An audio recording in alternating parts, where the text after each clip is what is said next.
ఇప్పుడు type 1, type 2 అని diabetes లో అవును. ఉంటాయండి. అవును. ఇది ఎవరికి యూజ్ఫుల్ మరి? ఇది అందరికీ ఉపయోగపడుతుంది మేడం. ఇప్పుడు టైప్ 2 వాళ్ళకి మేజర్‌గా ఉపయోగపడుతుంది. టైప్ 1 వాళ్ళకి అక్కడ ఇన్సులిన్ ఇచ్చి కంట్రోల్ చేస్తారనమాట. అక్కడ టైప్ 1 వాళ్ళు ఇన్సులిన్ ఉండదు వాళ్ళకి. వాళ్ళకి ఏం చేస్తారంటే ఇన్సులిన్ బయట నుంచి ఇంజెక్ట్ చేయడం ద్వారా వాళ్ళ షుగర్ లెవెల్‌ని కంట్రోల్ చేస్తారు. వాళ్ళకి పెద్ద యూజ్ఫుల్ కాదు. వాళ్ళకి కూడా శరీరానికి ఎనర్జీ కావాలి కదా! సప్లిమెంట్‌గా ఉపయోగపడుతుంది ఇది. ఇది వచ్చేసి డయాబెటిస్ ఉన్న వాళ్ళకి తీసుకునే సప్లిమెంట్ అన్నమాట.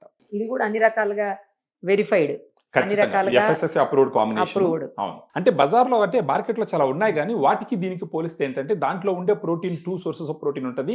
డయాగ్రామ్‌లో 5 సోర్సెస్ ఆఫ్ ప్రోటీన్ ఉంటది. ఓహో! 5 సోర్సెస్ ఆఫ్ ప్రోటీన్ ఉండడం వల్ల మజిల్ బిల్డింగ్ బాగుంటదన్నమాట. ఈ మధ్య కాలంలో చాలా చూస్తున్నామండి ఇలాంటివి అసలు. ఉంటాయి. అంటే జనాలకి ఏందంటే అవగాహన లేదు. ఇప్పుడు మన ఈ వీడియో చూసి వాళ్ళు కొంచెం అవగాహన పెంచుకొని ఫర్దర్‌గా మనకు ఫోన్ చేస్తే మన డైటీషియన్స్ దీని గురించి ఇంకా డీటెయిల్డ్‌గా ఎక్స్‌ప్లెయిన్ చేసి, మార్కెట్‌లో వేరే మెడికల్ షాప్‌లో ఉన్న ఇతరత్ర ఈ సప్లిమెంట్స్ గురించి కూడా ఎక్స్‌ప్లెయిన్ చేసి, ఏ డెసిషన్ తీసుకోవాలనేది వాళ్ళకి మనం చెప్తాం. అంటే మన ఉద్దేశ్యం ఏంటంటే, we will give the knowledge. దాన్ని అర్థం చేసుకొని రైట్ డెసిషన్ తీసుకోవడం వాళ్ళ బాధ్యత అన్నమాట. మేల్, ఫీమేల్ ఎవరన్నా ఎవరైనా తీసుకోవచ్చా అండి? తీసుకోవచ్చు మేడం. ఎవరైనా తీసుకోవచ్చు. డైటరీ సప్లిమెంట్ ఇది ఎవరైనా తీసుకోవచ్చు. సైడ్ ఎఫెక్ట్స్ ఏమి ఉండవు కదా? ఏముండదండి సప్లిమెంట్ ఇది. సైడ్ ఎఫెక్ట్స్ ఉన్నాయి అనంటే ఎఫ్ఎస్ఎస్ఐలో రాదది. ఫుడ్ లైసెన్స్‌లో రాదది. ఆహా! సైడ్ ఎఫెక్ట్స్ ఉన్నాయంటే అది డ్రగ్ కిందకే వస్తదది. ఓకే. అది ప్రిస్క్రిప్షన్ మీదనే తీసుకోవాలి. ఇది ఎవరైనా సరే మెడికల్ షాప్‌కెళ్ళి అలా పర్చేస్ చేసి కూడా వాడుకోవచ్చు.